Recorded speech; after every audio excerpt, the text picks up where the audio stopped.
আসসালামু আলাইকুম। আমার ভুট্টা বাড়ির ক্ষেতেই একটা আমের বাগান আছে। দেখেন কিভাবে প্রতিটা আমের গাছে কিন্তু আম ধরেছে এবং আজকের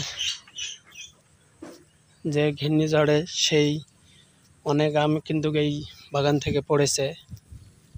দেখেন একটা ছোট্ট একটা আমের গাছে কি পরিমাণ আম ধরছে। তা আসলে সবই আল্লাহ পাকের রহমত।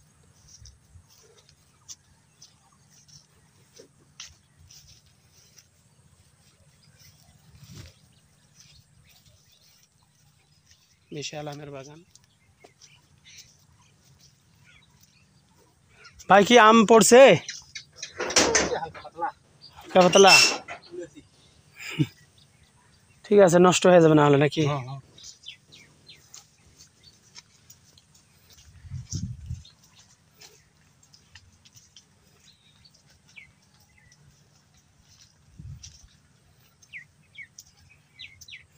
তো দর্শক, এই আমগুলোর এখনো পাকার সময় হয় নাই। হাড়িভাঙ্গা, ফজলি, গোপালভোগ অনেক প্রকার আম এই বাগানে আছে।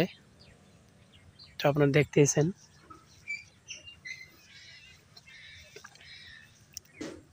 বর্তমানে আমি রয়েছি দিনাজপুর পার্বতীপুর শিয়ালকোট এর পাশেই এক আমের খেতে।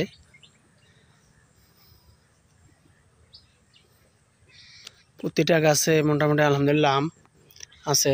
তো আমগুলো এখনো নামানোর সময় হয় নাই। তো ভালো থাকবেন। ভিডিওটি ভালো লাগলে অবশ্যই লাইক কমেন্ট শেয়ার করে পাশে থাকবেন।